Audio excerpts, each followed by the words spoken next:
مارا حضرت اسماعیل علیہ السلام نے جہاں ایڑیاں ماری تھی وہاں سے پانی کا چشمہ جاری ہوا، اور حضرت ہاجرہ نے ریت سے اس کو زمزم زمزم فرماتی رہی۔ یہ عبرانی زبان کا لفظ ہے۔ زمزم کا مطلب ہے رک جا رک جا رک جا، اور بنیری بناتی رہی ریت کی اور فرماتی رہی زمزم زمزم رک جا رک جا رک جا۔ پانی رک گیا، نکلتا رہا لیکن رکا رہا، ایک چشمہ بن گیا، چھوٹا سا ایک چشمہ بن گیا۔ نبی کریم صلی اللہ علیہ وسلم فرماتے ہیں، جس کا مفہوم ہے کہ اماں ہاجرہ اگر زمزم نہ کہتی تو یہ زمزم کا چشمہ یہ بہتا چشمہ بن جاتا۔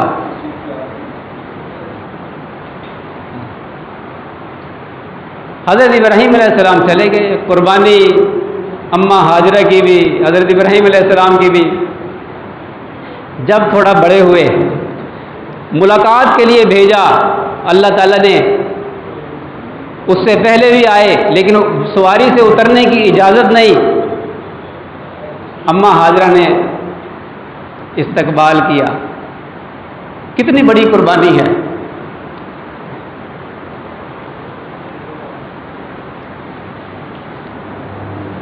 اللہ اکبر۔ اونٹنی پر جس سواری پر بھی تشریف لائے، سواری سے اترنے کی اجازت نہیں۔ اماں ہاجرہ نے وہیں بیٹھے بیٹھے ہاتھ منہ دھلوا دیے، پاؤں دھلوا دیے، اور عرض کیا آپ نیچے آئیے میں آپ کی خدمت کروں۔ فرمایا اجازت نہیں۔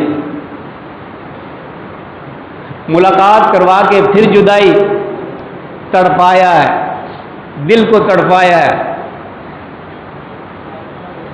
اپنی محبت کو دل میں راسخ کرنے کے لیے اللہ نے دل کو تڑپایا ہے۔ میں بیان نہیں کر سکتا ہوں۔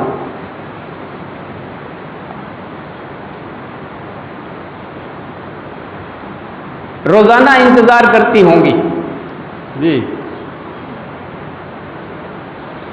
پھر ذرا تھوڑے سے بڑے ہوئے نا، بلوغت کے قریب، تو اللہ تعالیٰ فرماتے ہیں، جس کا میں نے کچھ مسائل بھی بتانے ہیں آپ کو، بات لمبی ہو جائے گی، یہ قصہ لمبا ہے۔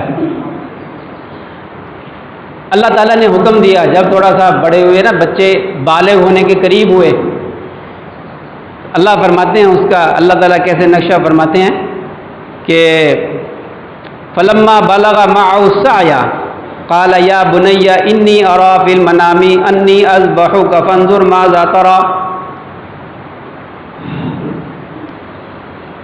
اب آئے ہیں ملاقات کرنے کے لیے، اب صرف ملاقات کرنے کے لیے نہیں آئے ہیں، اب حکم دیا گیا ہے کہ اب اس بیٹے کو جو تمہارے ساتھ دوڑنے کی عمر تک پہنچ چکا ہے، اب بڑا پیارا لگتا ہے بچہ، تو اب اتنا پیارا بچہ یہ ہمارے راستے میں قربان کر دو، اس کو ذبح کر دو۔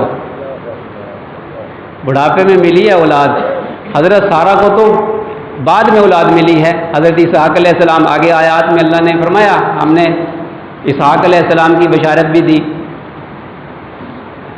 یہ پہلا بچہ تھا اور 80 سال کی عمر میں ملا تھا۔ فرمایا کہ اے اسماعیل، اے میرے بیٹے، میں خواب میں دیکھتا ہوں کہ تجھے ذبح کر رہا ہوں۔ تو حضرت اسماعیل علیہ السلام کیا فرماتے ہیں، جو اللہ نے پہلے فرمایا تھا نا کہ فبشرناہ بغلام حلیم، حلیم بچے کی بشارت دی تھی، یہ حلیم بچہ تھا، بردبار بچہ تھا۔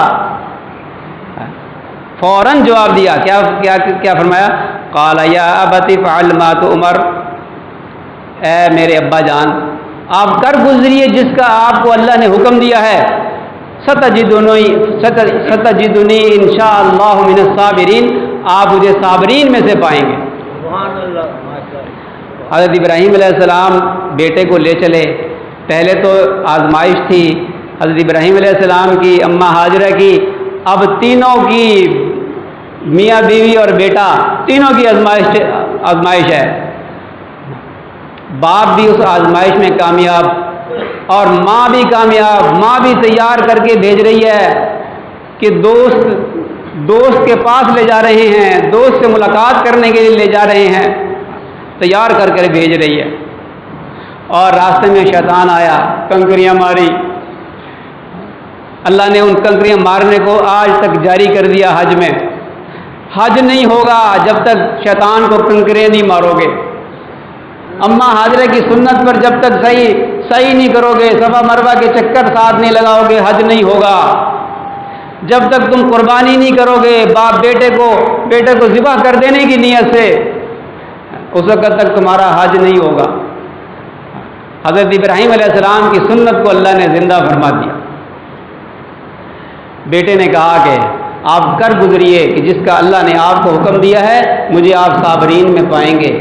لٹا دیا اور چھری تیز کر لی. حضرت اسماعیل علیہ السلام فرماتے ہیں ابا جان اپنی آنکھوں پہ پٹی باندھ لیجئے کہ کہیں پدری شفقت جوش میں نہ آ جائے. اب چھری چلانے لگے ہیں تو اللہ تعالیٰ شانوں کی طرف سے آواز آتی ہے. اللہ کیا فرماتے ہیں، جب چھری چلا دی انہوں نے تو اپنے حساب سے چلا دی چھری. اللہ تعالیٰ شانوں نے کیا فرمایا، فلما اسلما وتلہ للجبین، جب ان دونوں نے سر تسلیم خم کر لیا، دونوں نے سر تسلیم خم کر دیا، اللہ کے حکم کے سامنے عاجزی کا اظہار کیا اور بیٹے کو پیشانی کے بل لٹا دیا. وَنَادَيْنَاهُ أَن يَا إِبْرَاهِيمُ قَدْ صَدَّقْتَ الرُّؤْيَا إِنَّا كَذَلِكَ نَجْزِي الْمُحْسِنِينَ. ہم نے آواز دی، یا ابراہیم قد صدقت الرؤیا، آپ نے اپنا خواب سچ کر دکھایا. انا کذالک نجزی المحسنین، اسی طرح ہم اللہ تعالی نیکی کرنے والوں کو اجر عطا فرماتے ہیں. ان ھذا لہو البلاء المبین، یہ بہت بڑی آزمائش تھی اللہ تعالیٰ کی طرف سے. وفدیناہ بذبح عظیم، اور ہم نے پھر اس کا فدیہ بہت بڑا دے دیا. اللہ تعالیٰ نے مینڈا بھیج دیا، ایک بڑا مینڈا تھا اور مین مناتا ہوا آیا، سفید رنگ کا سرخی مائل، بڑی خوبصورت اس کی آنکھیں اور اس کے سینگوں والا جانور افضل ہے قربانی میں. اللہ اس کو ذبح فرمایا. اس کے سینگ ایک عرصہ تک بیت اللہ میں لٹکے رہے، اس کا سر اور سینگ لٹکے رہے. فتح مکہ کے موقع پہ نبی کریم صلی اللہ علیہ وسلم نے اس کو اتروایا نہیں بلکہ اس کے اوپر کپڑا ڈلوا دیا. اس کے بعد پھر آگ لگی ایک موقع پر تو وہ سینگ جو اس مینڈے کے تھے وہ جل گئے تھے. وَتَرَكْنَا عَلَيْهِ فِي الْآخِرِينَ، اللہ تعالیٰ نے اس کا تذکرہ بعد میں آنے والوں کے لیے چھوڑ دیا. اور آج ہم بھی قربانی کرتے ہیں، حضرت ابراہیم علیہ السلام کی سنت پر عمل کرتے ہیں. اس قربانی کا مقصد میں نے بیان کے شروع میں عرض کر دیا کہ قربانی کا جو لفظ ہے یہ قرب سے ہے.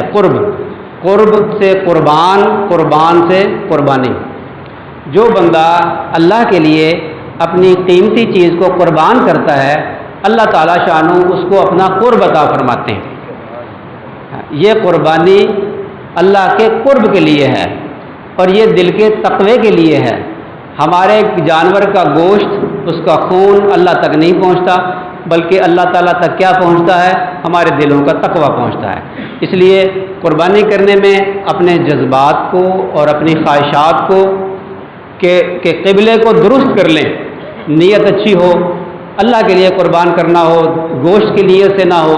جو بندہ گوشت کی نیت سے قربانی کرتا ہے تو وہ قربانی نہیں ہے، اس کے قربانی قبول نہیں.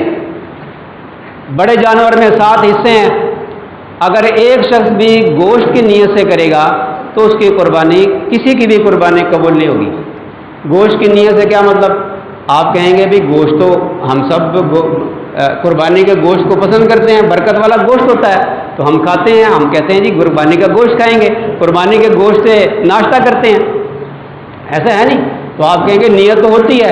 نیت اس کو نہیں کہتے. گوشت تو بازار سے بھی خرید کے کھایا جا سکتا ہے. تو ہم قربانی کرتے ہیں حضرت ابراہیم علیہ السلام کی سنت کے مطابق، تو گوشت اس کی برکت سے ملتا ہے.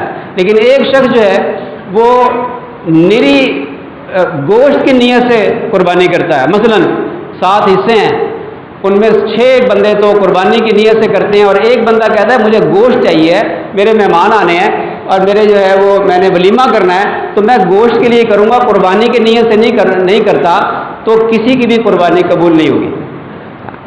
دیکھیں اگر دوستوں نے آنا ہے تو آپ اس نیت سے کریں کہ عید کا دن ہے، میں قربانی کروں گا، قربانی کا گوشت اس کو کھلاؤں گا برکت والا، ولیمہ ہے تو قربانی کے گوشت سے ولیمہ کروں گا، یہ نیت کریں نا۔ چند ایک مسئلے ہیں، میں عرض کر دوں، مسئلے یہ ضروری ہیں، اس لیے اگر 1-2 منٹ زیادہ ہو جائیں تو آپ حضرات مجھے معاف کیجیے گا، لیکن یہ بہت ضروری ہیں کیونکہ ابھی قربانی ذبح کرنا ہے ہم نے، اس لیے یہ مسئلے بڑے ضروری ہیں۔ ایک تو میں نے عرض کر دیا کہ 7 حصوں میں سے ایک حصہ والا بھی اگر حرام کی آمدنی ہوگی اس کی، جیسے سودی بینک میں کام کرتا ہے، حرام کی آمدنی ہے تو کسی کی بھی قربانی قبول نہیں ہوگی۔ جانور کی جو چیزیں کھانا حرام ہے وہ ذرا یاد رکھ لیں، آپ اس کو ہمیشہ یاد رکھنا چاہیے۔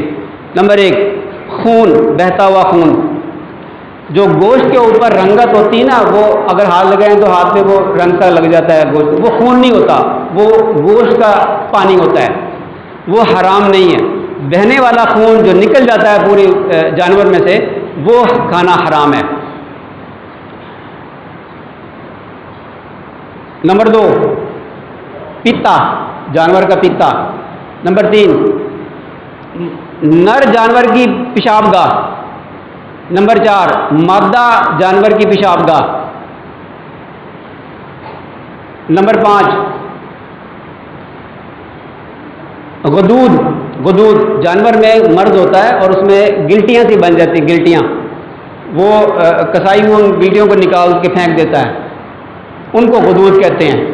5، چھٹی چیز، کپورے، پورا پیشاب ان کپوروں سے گزرتا ہے جانور کا، جو ٹھکا ٹھک کے نام سے کھاتے ہیں نا لوگ، یہ گردوں کے ساتھ مکس کر کے، یہ یاد رکھ لیں کہ حرام ہے کھانا، اس کا بیچنا بھی جائز نہیں، کسائی کے لیے خریدنا بھی جائز نہیں، کھانا بھی جائز نہیں۔ یہ 6 چیزیں ہیں، یہ یاد رکھیں۔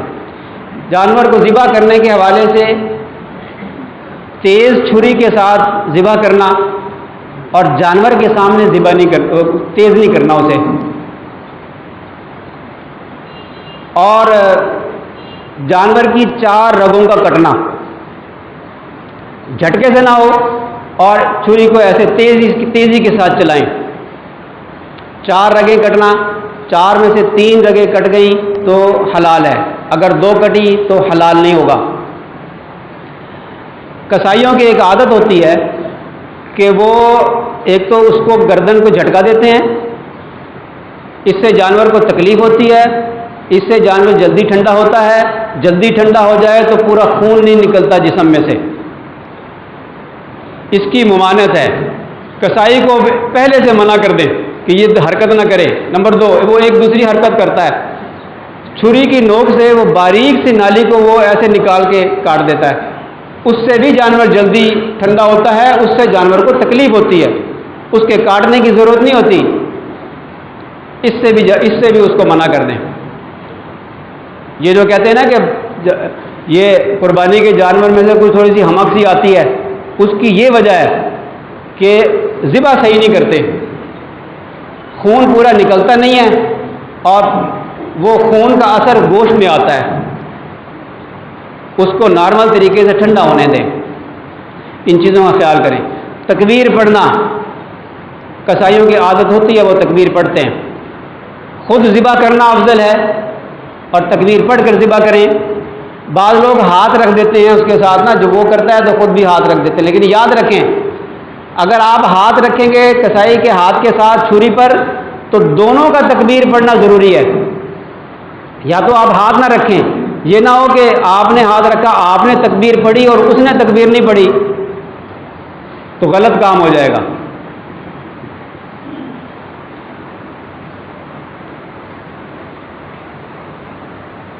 جانور کو کھلا پلا کر ذبح کرنا، اچھی حالت میں، حدیث میں آیا کہ اچھی حالت میں جانور کو کھاؤ۔